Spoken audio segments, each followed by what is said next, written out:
और बात करते हैं अदालतों की। सुप्रीम कोर्ट ने मद्रास हाई कोर्ट की उस बात पर जिसमें मद्रास हाई कोर्ट ने ये कहा था कि क्यों ना आपके खिलाफ यानी कि चुनाव आयोग के खिलाफ हत्या का मामला चलाया जाए, तो इस टिप्पणी पर सुप्रीम कोर्ट ने लिखित में ये कहा है कि ये टिप्पणी अनुचित थी।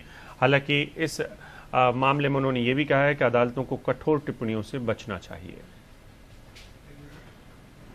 सुप्रीम कोर्ट ने भले ही चुनाव आयोग की मद्रास हाई कोर्ट की हत्या वाली टिप्पणी हटाने की याचिका खारिज कर दी, लेकिन नसीहत भी दी कि जजों को मामलों की सुनवाई के दौरान कठोर टिप्पणियां करने में संयम बरतना चाहिए।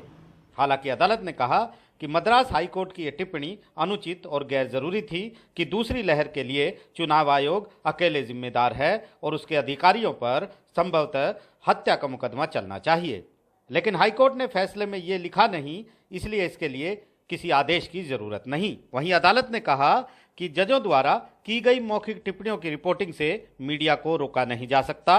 अदालत की सुनवाई की मीडिया कवरेज प्रेस की स्वतंत्रता का हिस्सा है। इसका नागरिकों के सूचना के अधिकार और न्यायपालिका की जवाबदेही पर असर पड़ता है। बोलने और अभिव्यक्ति की आजादी न्यायिक संस्थानों में कार्रवाई की रिपोर्टिंग तक भी फैली है। सुनवाई पर वास्तविक समय में अपडेट ओपन कोर्ट की अवधारणा का विस्तार है। चुनाव आयोग के लिए सब्र की बात यह है कि सुप्रीम कोर्ट ने कुछ तो उसके हक में भी कहा है। सुप्रीम कोर्ट का यह आदेश कई मायनों में अहम है। एक तरफ सुप्रीम कोर्ट ने हाई कोर्ट और चुनाव आयोग के बीच संतुलित आदेश जारी किया है, तो वहीं लाइव रिपोर्टिंग के लिए मीडिया को जो अनुमति दी है वो आने वाले समय में अदालती कार्रवाई में निष्पक्षता और जवाबदेही के लिए एक मील का पत्थर साबित होगी। नई दिल्ली से आशीष भार्गव, एनडीटीवी इंडिया।